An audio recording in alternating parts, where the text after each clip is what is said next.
Mathusalem vécut 969 ans. C'est ce qu'indique le livre de la Genèse. Son père, Enoch, vécut 365 ans et ne mourut pas du tout. Adam vécut 930 ans. Noé, 950. Seth, 912. Énoch, 905. Yéred, 962. Mahalaleel, 895.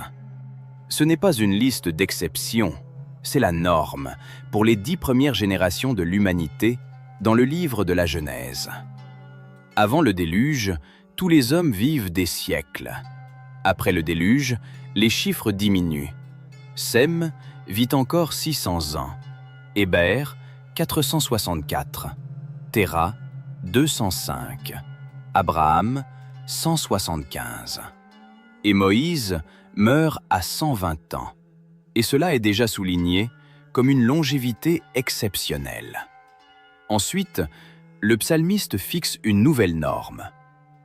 Les jours de nos années s'élèvent à 70 ans, et pour les plus robustes, à 80 ans.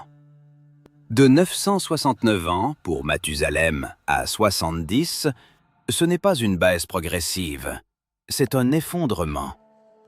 Un effondrement, de plus, consigné dans le texte même comme quelque chose qui s'est produit à un moment précis de l'histoire. Après le déluge, après la tour de Babel, dans le déroulement du récit de la Genèse. Que se passe-t-il exactement avec ces nombres? Des faits historiques littéraux? Des constructions symboliques? Un programme théologique? Ou quelque chose dont la compréhension nécessite de connaître le contexte culturel dans lequel ces textes furent écrits? Voici la première énigme de notre enquête. Que signifient précisément ces nombres? Et quelle est leur origine? La deuxième énigme est comparative. Bien avant le livre de la Genèse, il existait en Mésopotamie des textes décrivant des rois ayant régné des milliers d'années avant le déluge. L'un de ces rois, Alulim d'Eridu, régna 28 800 ans. Un autre, Alalgar, 36 000 ans. La liste complète compte 8 rois, ayant régné au total 241 200 ans. C'est précisément la liste royale sumérienne, l'un des documents cunéiformes les plus étudiés au monde. Dans quelle mesure les nombres bibliques sont-ils liés à cette tradition? Et la troisième énigme est théologique. Si l'on admet que ces nombres portent un sens, au-delà ou en dehors du sens littéral, que disent-ils exactement? Pourquoi cette information est-elle incluse dans le texte? Que voulait dire l'auteur en consignant que Mathusalem vécut 969 ans? Commençons par le texte, par la structure même des généalogies dans le livre de la Genèse. Le 5e chapitre de la Genèse, voici le livre de la postérité d'Adam, est un document précis dans sa structure. Chaque entrée suit un schéma unique.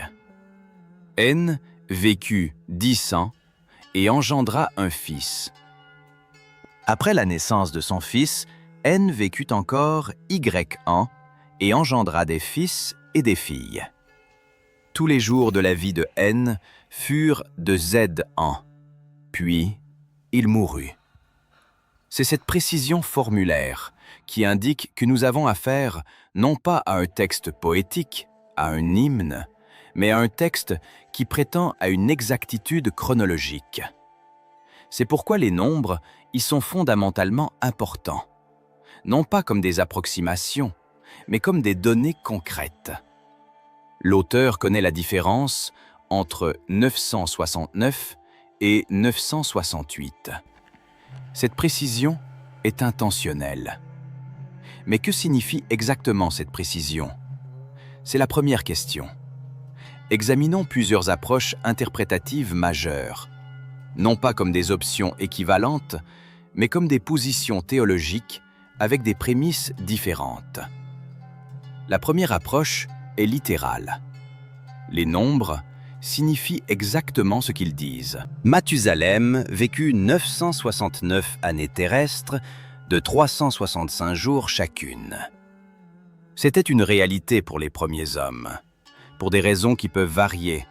Une biologie particulière avant la chute et ou le déluge, des conditions naturelles spéciales, un climat particulier, la qualité de la nourriture, la composition de l'atmosphère. C'est cette approche qui est la norme pour les interprètes bibliques littéralistes. Et c'est elle qui exige une réponse à une question évidente. Qu'est-ce qui a changé exactement? Pourquoi les nombres ont-ils commencé à chuter après le déluge? Les réponses proposées sont diverses. Le déluge a modifié la composition atmosphérique, le ciel d'eau, l'étendue au-dessus de l'étendue, dans Genèse 1, qui protégeait des radiations, a disparu. Le régime alimentaire a changé. Avant le déluge, les hommes étaient végétariens. Genèse 1, 29. Après, ils reçurent la permission de manger de la viande. Genèse 9, 3. L'atmosphère morale a changé. L'approche littérale est cohérente et sérieuse. Elle prend le texte à ses propres conditions. Mais elle crée un certain nombre de difficultés scientifiques. La biologie des populations ne connaît pas de mécanisme qui permettrait aux hommes de vivre 900 ans. Les recherches génétiques ne montrent aucune trace d'une durée de vie significativement plus longue dans un passé lointain. L'anthropologie ne trouve pas de squelette humain âgé de 8 ou 900 ans. La deuxième approche est symbolique. Les nombres ne sont pas des données chronologiques, mais des constructions symboliques portant une signification théologique ou culturelle. C'est ce qui est largement accepté dans l'exégèse biblique académique moderne. Que peuvent signifier symboliquement ces nombres? Plusieurs possibilités. Les nombres comme signe de statut et d'autorité. Dans le monde antique, la durée de vie était directement liée à l'élection divine, la sagesse, la grandeur morale. Plus un homme vivait longtemps, plus il avait d'autorité. C'est pourquoi les patriarches, qui sont les pères théologiques de la tradition, se voient attribuer des vies extrêmement longues. Ce n'est pas une description biographique, c'est l'attribution d'une dignité. Les nombres comme moyen de comprimer le temps historique. Si l'auteur veut montrer qu'entre la création et le déluge, de nombreuses générations, un très grand nombre, se sont écoulées, c'est précisément à travers de grands nombres qu'il le transmet. Ce n'est pas un protocole chronologique, mais une expression narrative de « beaucoup de temps a passé ». Les nombres comme indication du caractère époque des événements. Le fait même que les chiffres commencent à chuter après le déluge est une déclaration théologique. Quelque chose de fondamental a changé. L'humanité entre dans une nouvelle ère. Le monde est devenu différent. Ce sont les nombres qui transmettent ce changement d'époque. La troisième approche est linguistique et culturelle.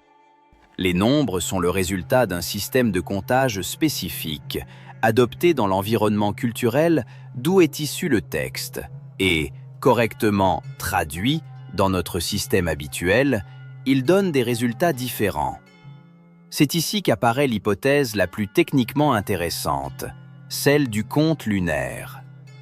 Selon cette hypothèse, les premiers textes de la Genèse ne comptent pas en années du calendrier solaire, mais en mois lunaires. Si l'on divise les nombres de la Genèse par 12, on obtient Adam meurt à 77,5 ans, Mathusalem à 80,7 ans, Noé à 79,1 ans.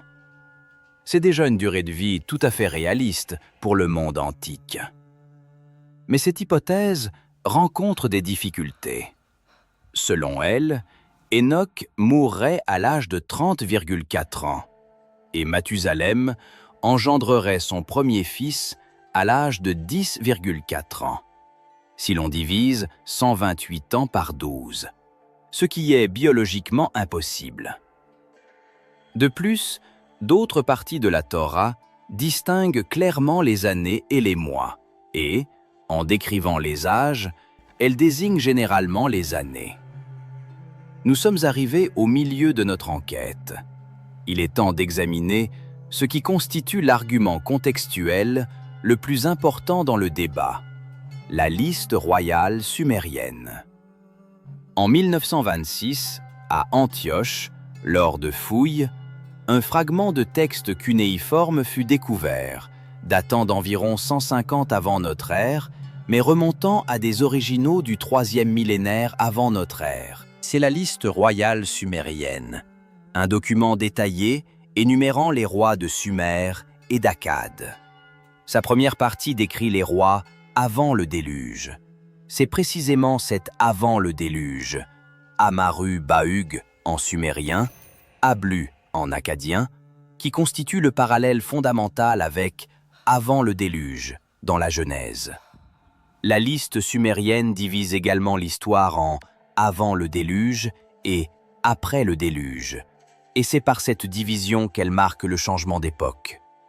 Les chiffres dans la liste sumérienne sont astronomiquement grands.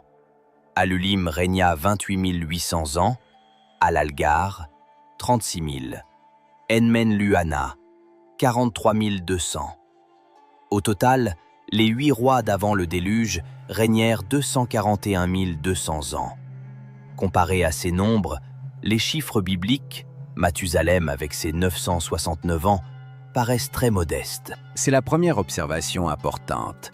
Les nombres bibliques, dans leur genre, sont relativement modérés. Ils suivent la même tradition de vie très longue pour les hommes des temps anciens, mais de manière beaucoup plus sobre. Cela nous renseigne précisément sur la nature de cette tradition. Il existait une représentation culturelle selon laquelle les hommes du passé vivaient beaucoup plus longtemps que ceux du présent. Cette représentation était commune aux Sumériens, aux Akkadiens, aux Babyloniens. Les auteurs bibliques œuvraient dans le même espace culturel et utilisaient les mêmes conventions narratives. C'est le mot « convention » qui est ici clé. Il ne s'agit ni de tromperie, ni de naïveté. C'est un genre culturel reconnu pour décrire un passé lointain. Tout comme nous disons aujourd'hui, autrefois les gens vivaient plus simplement et plus longtemps. Sans penser à des données chronologiques littérales, les auteurs du Proche-Orient exprimaient cette même conviction à travers des nombres. Mais il est important ici d'établir une distinction fondamentale. Reconnaître une convention culturelle ne signifie pas que le texte ment. Cela signifie qu'il parle de la réalité, mais dans un langage qui diffère de celui de la biographie moderne. Tout comme dans l'Iliade d'Homère, des événements historiques réels sont décrits, mais à travers un récit épique, avec des dieux intervenant dans la bataille. La convention narrative n'annule pas le noyau historique. Examinons maintenant les nombres spécifiques de la Genèse du point de vue de leur logique interne. Car c'est là que se découvre quelque chose de fondamentalement important. Si l'on dispose les âges des patriarches dans un tableau et que l'on regarde non seulement les totaux, mais aussi l'âge auquel chacun engendra son premier fils, on découvre une chose étonnante. L'âge à la naissance du premier-né, pour la plupart des patriarches, va de 65 à 187 ans. Cela ne semble pas réaliste, même pour des hommes ayant une énorme longévité. Si tu vis jusqu'à 900 ans, pourquoi attendre 180 ans pour avoir un premier enfant? C'est précisément cette question qui indique que les nombres obéissent à une logique. Mais cette logique est narrative et non biologique. Il y a une autre observation que les chercheurs font depuis longtemps. Dans le texte massorétique, le texte hébreu standard de la Bible, à la base de la plupart des traductions, les chiffres sont d'un certain ordre. Dans la Septante, la traduction grecque réalisée au 3e-2e siècle avant notre ère, ils sont différents, souvent plus grands. Dans le Pentateuque samaritain, c'est une 3e variante. Cette divergence dans la tradition manuscrite indique que les nombres n'étaient pas une donnée historique fermement fixée.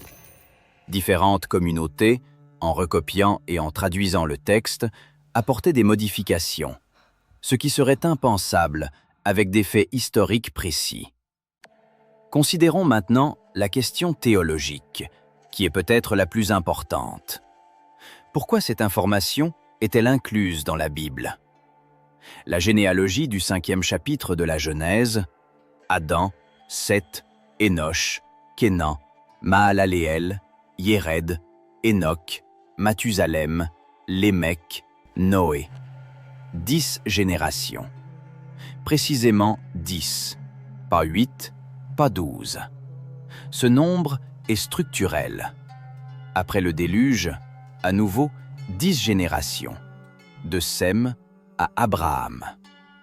Une telle symétrie indique que nous avons affaire à une structure théologiquement construite, et non à un ensemble aléatoire de données biographiques. C'est précisément cette structuralité qui est la clé pour comprendre la fonction des nombres. Y crée un cadre chronologique. Exactement tant de générations se sont écoulées, dans lequel s'inscrit l'histoire. Ce n'est pas une chronologie exacte dans notre sens. C'est une périodisation théologique. L'époque de la création au déluge. L'époque du déluge à Abraham. C'est pourquoi les nombres diminuent après le déluge. Parce que le texte transmet l'idée théologique d'un changement d'époque, et non le fait biologique d'un changement de durée de vie. C'est pourquoi Mathusalem meurt l'année du déluge, et cela peut être calculé mathématiquement à partir des nombres. Ce n'est pas une coïncidence fortuite, c'est une indication narrative. Le dernier des patriarches d'avant le déluge disparaît précisément lorsque disparaît le monde d'avant le déluge. Examinons maintenant un autre aspect fondamentalement important. Que dit la Bible elle-même sur la nature de ces chiffres? Dans le psaume 89, la prière de Moïse, c'est bien Moïse qui prononce ces mots que nous avons cités au début. Les jours de nos années s'élèvent à 70 ans, et, pour les plus robustes, à 80 ans. Pourtant, ce même Moïse vécut 120 ans, et c'est précisément à la fin de sa vie qu'il est dit « Moïse avait 120 ans lorsqu'il mourut. Sa vue n'était point affaiblie, et sa vigueur n'était point passée. » Il s'agit là d'une longévité exceptionnelle, soulignée par le texte comme une exception. C'est précisément cette contradiction qui est théologiquement honnête. Les 120 ans de Moïse sont un don de Dieu, et non la norme. La norme, c'est 70. L'exception, c'est 120. C'est ainsi que la Bible établit la norme en un endroit et montre en un autre que Dieu peut en dépasser les limites. Examinons maintenant ce qui est le plus concret et le plus théologiquement chargé parmi tous les âges antédiluviens. L'histoire d'Enoch. Enoch. 365 ans. Enoch marcha avec Dieu, puis il ne fut plus, parce que Dieu le prit. C'est là, le seul homme dans la généalogie du chapitre 5, dont il n'est pas dit « et il mourut ». Tous les autres se terminent par la formule « et il mourut », pas Enoch. C'est pourquoi son nombre porte un sens particulier. 365. C'est le nombre de jours dans l'année solaire. Dans une lecture littérale, c'est une coïncidence fortuite. Dans la logique narrative, c'est une indication théologique. C'est précisément Enoch, dont la vie en durée coïncide avec l'année solaire, cycle naturel parfait, qui est celui que Dieu prit. Sa vie correspond à l'ordre céleste, et c'est pourquoi elle se termine différemment de celle des autres. Cette observation montre précisément ceci. Les nombres dans la généalogie de la Genèse portent en eux des significations qui deviennent visibles à une lecture attentive.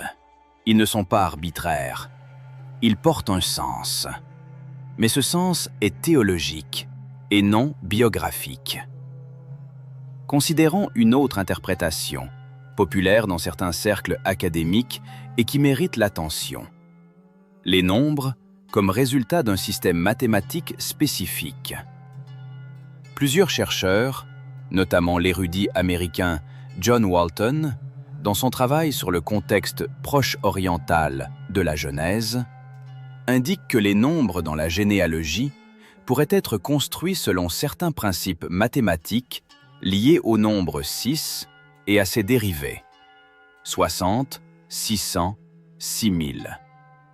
C'est précisément le système sexagésimal qui était à la base des mathématiques sumériennes.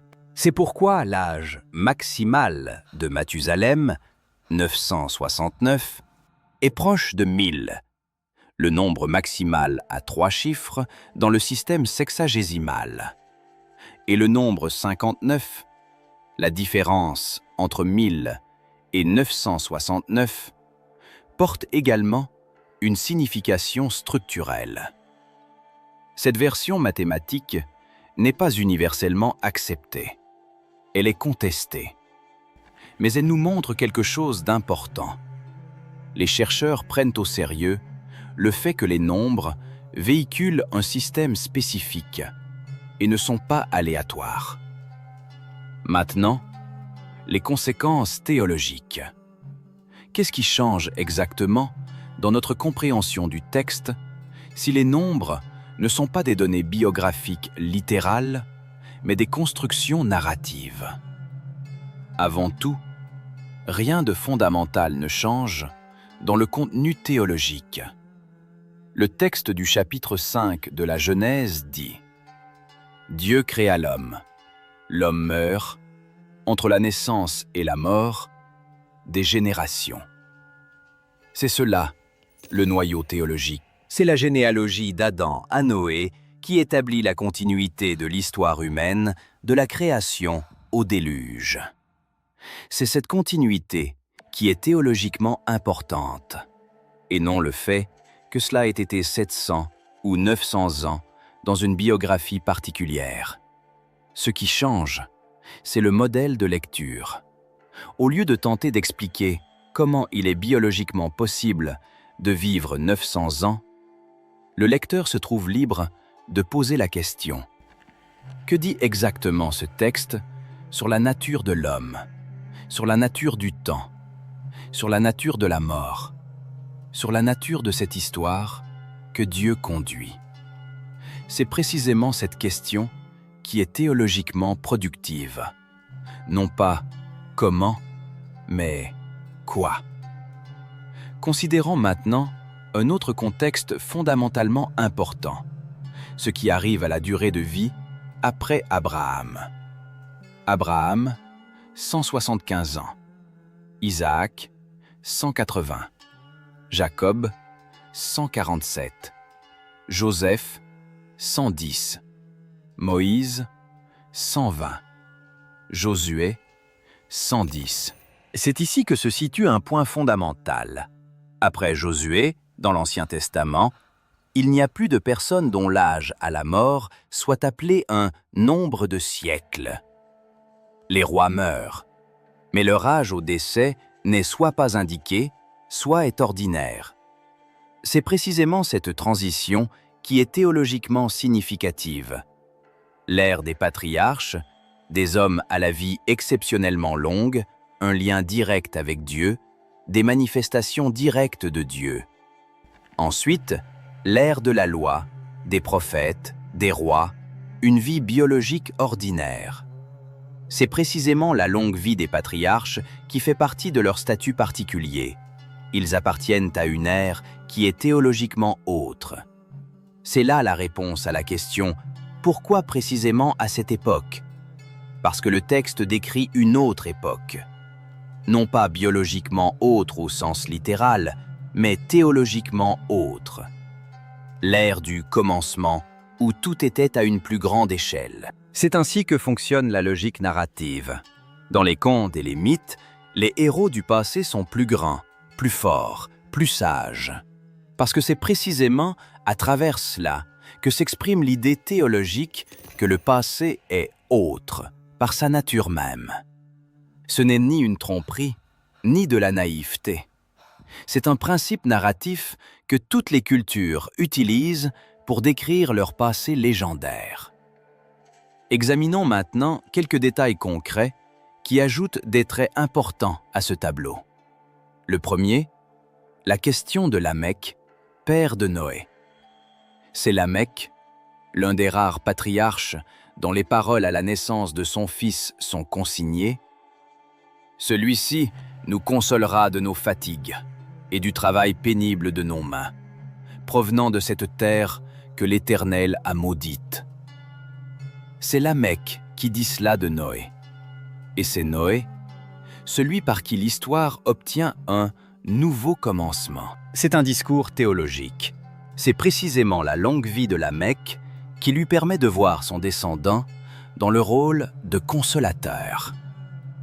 Sa longévité est un instrument au service de l'objectif narratif. Le second, la question de ce qui arrive exactement aux âges dans les différentes versions du texte. La Septante donne à Adam 930 ans, comme le texte massorétique. Mais pour Caïnan, qui n'existe pas du tout dans le texte massorétique, elle ajoute une génération supplémentaire. C'est précisément cette génération supplémentaire, chez Luc, dans sa généalogie de Jésus, Caïnan, fils d'Arphaxad, qui est l'argument de ceux qui insistent sur une lecture littérale de la Septante. Mais c'est aussi cette même génération supplémentaire qui est l'argument de ceux qui voient dans les généalogies des constructions théologiques. Le nombre de générations est plus important que leur liste exacte. Le troisième, la question du nombre 40 comme lié à la durée d'événements spécifiques et non à la vie. 40 ans dans le désert, 40 jours de jeûne de Moïse, 40 jours du déluge, 40 jours dans le désert pour Jésus. C'est précisément 40 qui est dans la Bible le nombre de la plénitude de l'épreuve. Non pas une chronologie littérale, mais une indication symbolique sur l'épuisement d'une période. Cela nous montre. Les nombres dans la Bible sont souvent théologiques et non arithmétiques. Considérons maintenant la question la plus épineuse de ce sujet du point de vue du lecteur croyant. Si les nombres ne sont pas littéraux, cela signifie-t-il que la Bible se trompe ou trompe? La réponse est fondamentalement non, si l'on comprend correctement la nature des textes bibliques. La Bible n'est pas un dictionnaire biographique moderne. Elle n'est pas un document historique au sens de l'historiographie moderne. C'est pourquoi lui appliquer les critères de précision acceptés en biographie ou en chronologie est une erreur méthodologique. Comme demander à un poème si ses métaphores sont littéralement vraies. C'est précisément ce que formulait saint Augustin dès les 4e, 5e siècles. La vérité de l'écriture sainte est théologique et non encyclopédique. C'est parce que l'écriture nous parle de Dieu, de l'homme, de leur relation, qu'elle fait autorité. Mais cela ne signifie pas qu'elle est un manuel de biologie ou un guide chronologique. C'est pourquoi reconnaître la nature symbolique ou narrative des nombres dans la Genèse n'est pas un renoncement à la foi en la Bible. C'est une compréhension plus précise de la manière dont la Bible parle de la réalité. C'est cette compréhension que partagent la plupart des théologiens modernes, tant catholiques qu'orthodoxes, tant protestants libéraux que nombreux conservateurs. Ils divergent sur les détails. Dans quelle mesure exacte les nombres sont littéraux, dans quelle mesure ils sont narratifs, mais sont unanimes sur le fait que la Bible est un document théologique et non une chronique chronologique. Pour conclure notre investigation, répondons aux 3 questions par lesquelles nous avons commencé. Que signifient les nombres dans la généalogie de la Genèse? Très probablement, des constructions narratives, portant des significations théologiques, le statut des patriarches, le changement d'ère, la continuité de la création à Abraham. C'est précisément la convention culturelle. Les hommes du passé vivaient plus longtemps, qui est le contexte dans lequel ces nombres furent créés et compris. Une interprétation littérale est également possible. Elle est traditionnelle et théologiquement cohérente, mais crée des difficultés scientifiques que ses partisans expliquent de diverses manières. Dans quelle mesure les nombres de la Genèse sont-ils liés à la tradition sumérienne?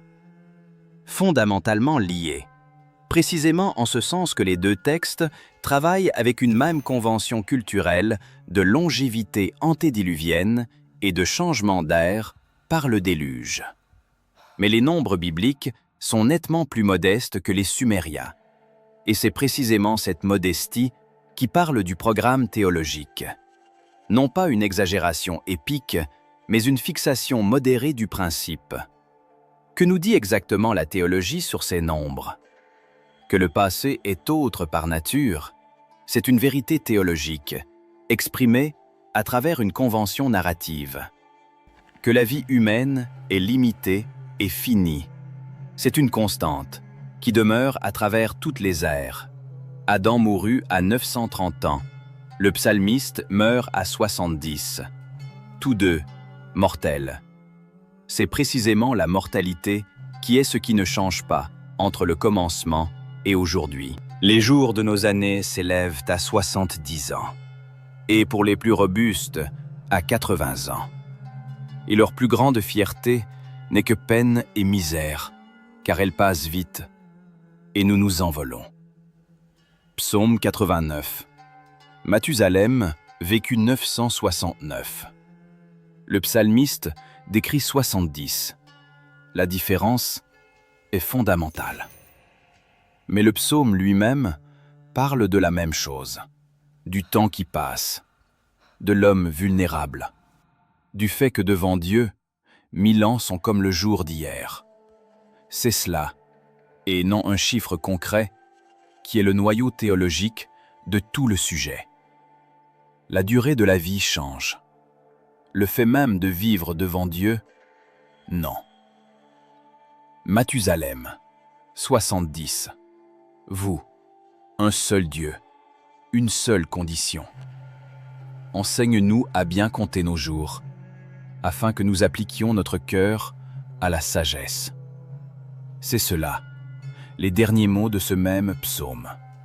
Non pas « donne-nous de vivre longtemps », mais « enseigne à compter les jours ». C'est là la réponse à la question des centenaires. Non pas combien d'années, mais comment elles sont vécues. Avant de conclure cette investigation, il convient d'ajouter quelques fils importants, sans lesquels le tableau reste incomplet. Le premier, la question des nombres concrets des patriarches du point de vue de leur structure mathématique, car c'est ici que les recherches académiques ont donné les résultats les plus intéressants. Ronald Endel et d'autres chercheurs ont remarqué que les nombres dans le texte massorétique du chapitre 5 de la Genèse, à y regarder de près, ne sont pas aléatoires. Si l'on prend l'âge de chaque patriarche à la naissance de son premier fils et qu'on l'ajoute au reste de sa vie, on obtient toujours le même nombre total de vies. Cela est mathématiquement évident. Mais ce qui est plus intéressant, les nombres sont construits de telle sorte que Mathusalem meurt exactement l'année du début du déluge. On peut le calculer en additionnant tous les nombres d'Adam à Mathusalem. Cette coïncidence n'est pas fortuite, car elle se reproduit de manière identique dans tous les manuscrits. Parle d'une construction intentionnelle. Les nombres sont agencés pour que Mathusalem disparaisse en même temps que le monde antédiluvien. C'est une architecture narrative. C'est à travers elle que l'auteur dit un homme, symbole d'une ère entière. Quand il s'en va, l'ère s'en va. C'est précisément cette approche des nombres qui est la norme dans la littérature biblique. Il porte un sens narratif et théologique, et pas seulement une information chronologique. 40 ans signifie une période d'épreuve. 7 signifie plénitude. 10 signifie plénitude des générations. Ce sont précisément 10 patriarches antédiluviens et 10 post-diluviens jusqu'à Abraham qui créent une symétrie narrative, indiquant un dessein théologique. Le deuxième fil est la question des parallèles avec d'autres cultures anciennes, au-delà de la sumérienne. Car c'est précisément l'ampleur de ce phénomène qui parle de sa nature culturelle. Dans la tradition égyptienne, les pharaons étaient décrits comme ayant régné des milliers d'années. Manéthon, historien égyptien du IIIe siècle avant notre ère, a établi une liste de pharaons, incluant des souverains de la période prédynastique ayant régné des millénaires. Le premier d'entre eux aurait régné 30 000 ans. Dans la tradition grecque, les âges hésiodiques décrivent la dégradation progressive de l'humanité, de l'âge d'or à l'âge d'argent, de bronze et de fer. Les hommes de l'âge d'or vivaient comme des dieux, sans labeur ni peine, et mouraient comme dans un sommeil.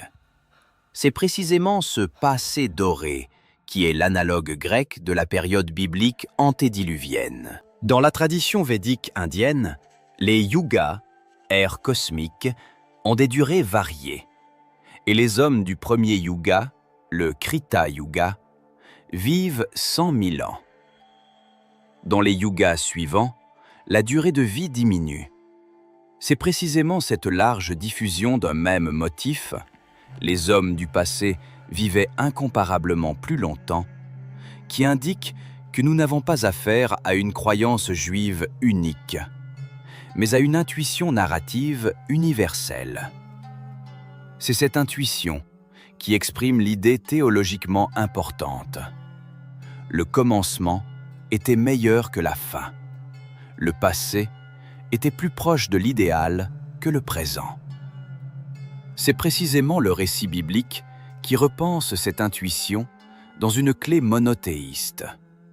Non pas parce que l'âge d'or était doré par la nature des choses, mais parce que, plus proche de la création, les hommes étaient plus proches de Dieu. C'est l'éloignement de Dieu, par le péché, par le choix, qui est l'explication de la diminution de la vie. Le troisième fil est la question des 3 fonctions théologiques concrètes que remplissent les longues vies des patriarches dans le récit de la Genèse, car c'est à travers leurs fonctions que l'on comprend leur rôle.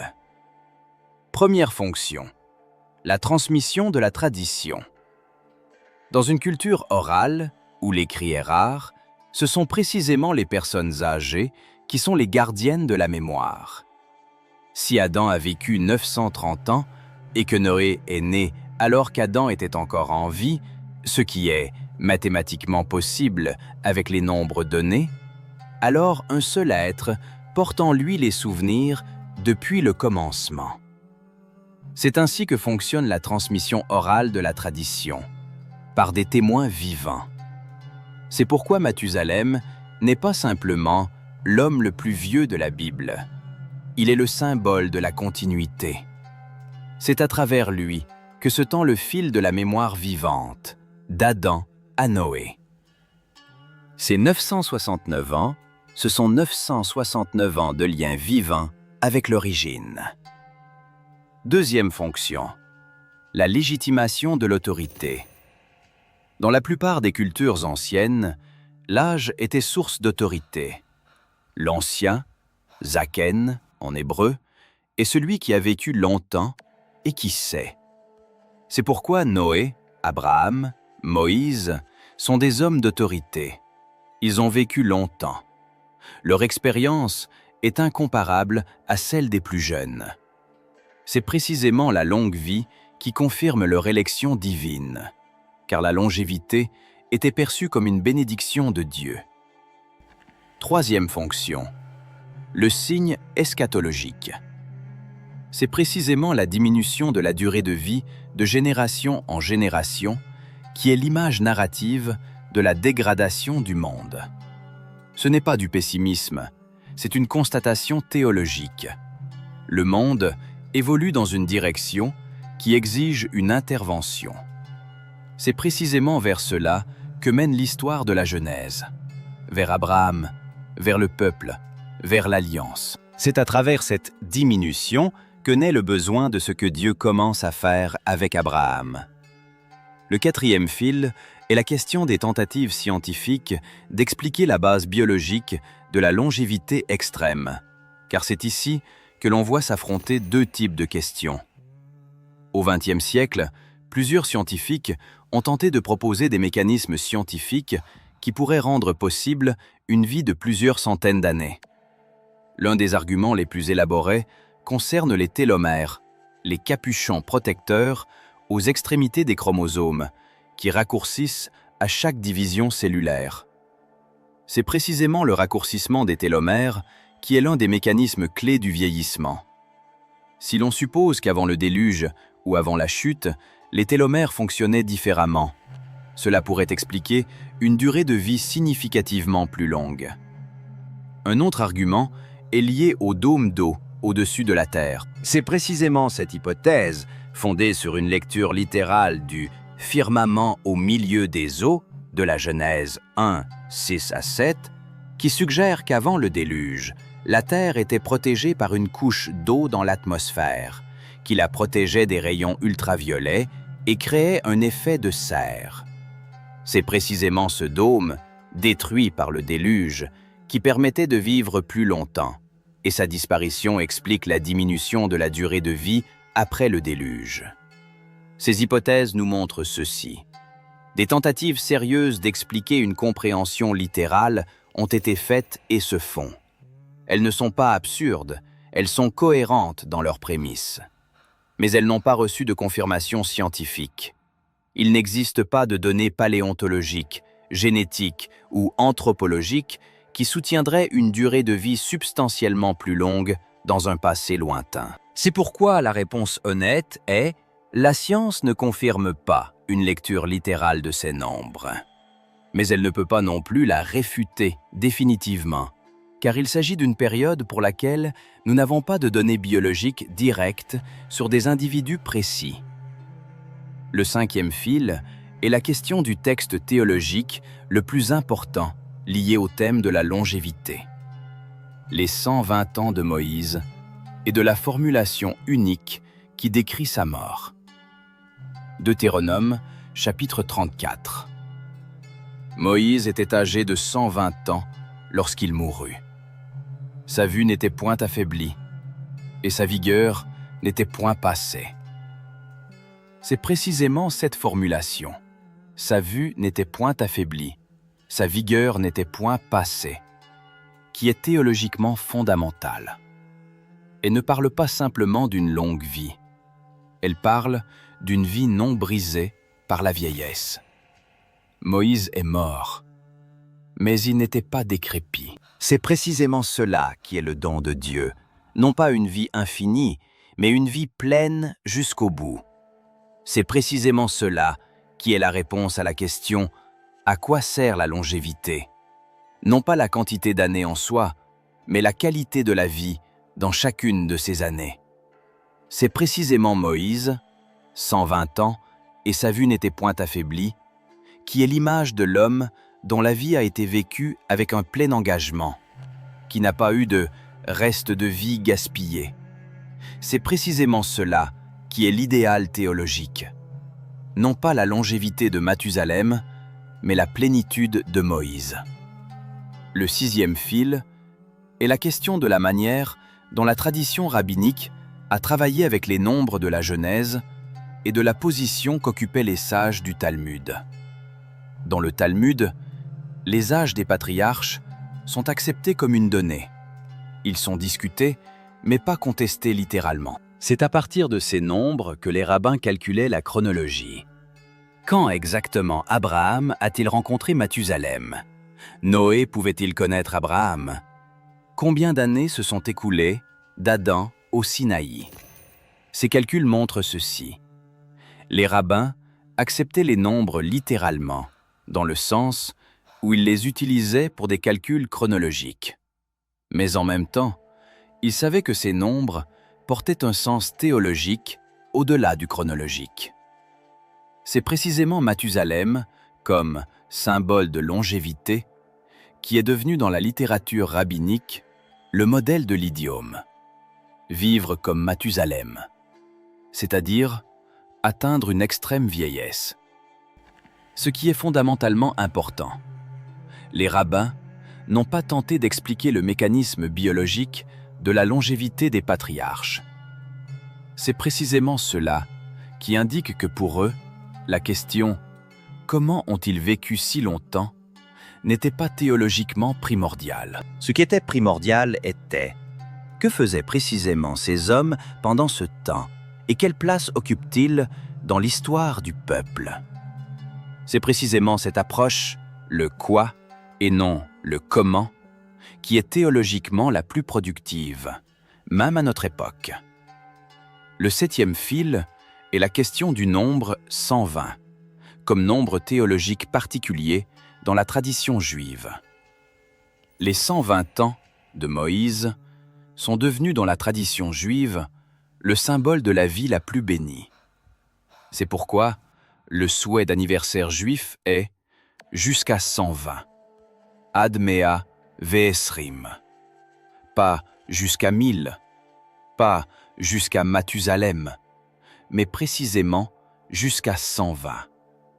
C'est ce qu'a vécu Moïse. C'est cette vie qui est le modèle. Chose intéressante, 120 est le produit de 3 nombres, chacun théologiquement significatif. 3, le nombre de Dieu dans plusieurs traditions, multiplié par 4, le nombre des points cardinaux, la plénitude de la création, multiplié par 10, les 10 commandements, les 10 générations. 3 multiplié par 4, multiplié par 10, 120. Ceci n'est pas une preuve de quoi que ce soit, mais cela montre.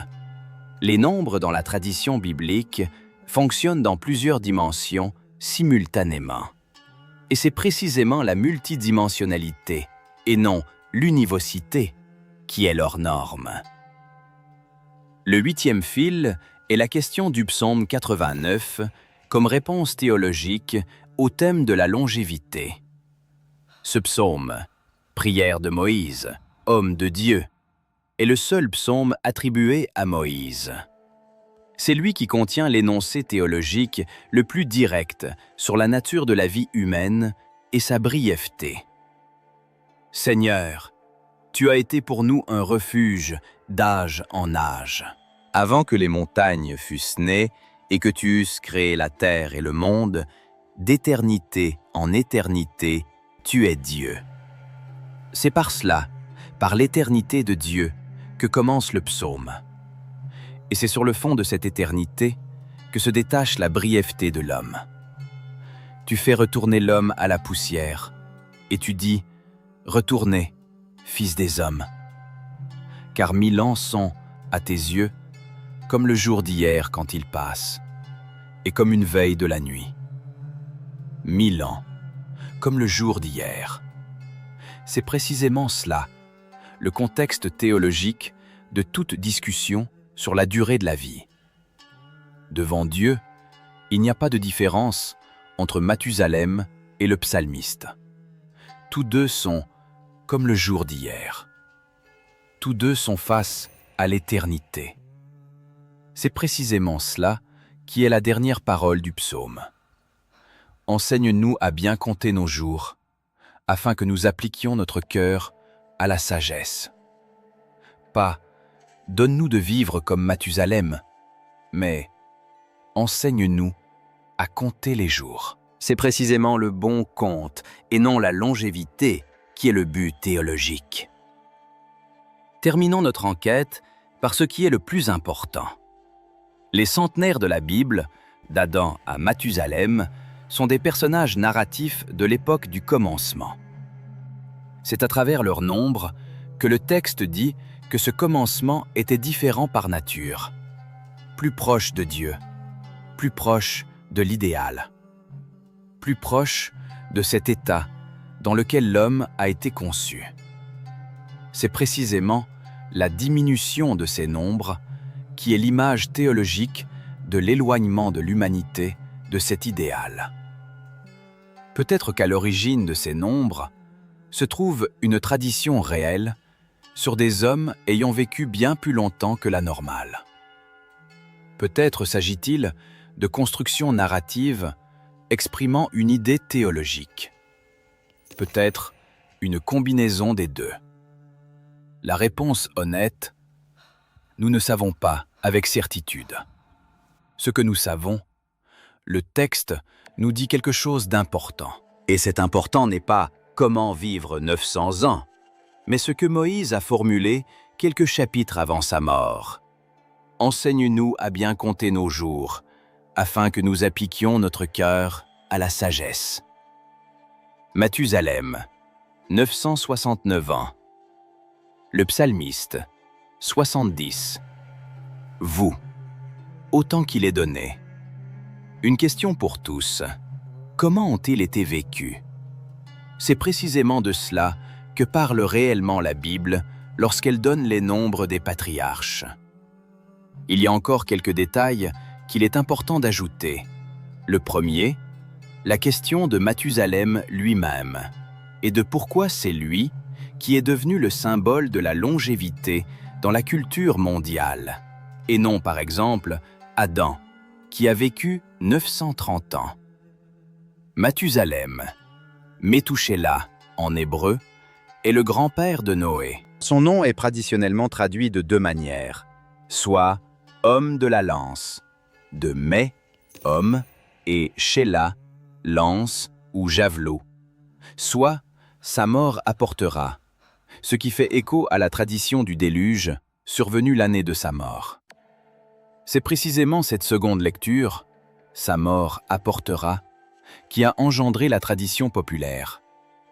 Tant que Mathusalem est vivant, le déluge n'arrivera pas. C'est pourquoi Dieu a prolongé sa vie, pour donner aux hommes le temps de se repentir. Quand Mathusalem est mort, le déluge est venu. Cette tradition ne fait pas partie du texte canonique de la Genèse, mais c'est elle qui explique pourquoi Mathusalem, et non Adam, est devenu le symbole de la longévité extrême. Sa vie porte en elle une tension narrative. Tant qu'il vit, le monde existe. Sa mort, frontière entre les époques.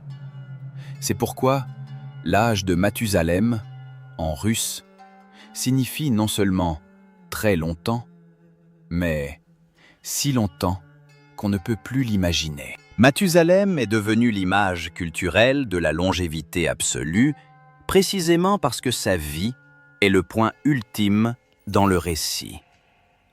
Le deuxième détail, la question de la diminution de la durée de vie après le déluge, comme programme théologique, car c'est elle qui montre la logique narrative des nombres le plus clairement.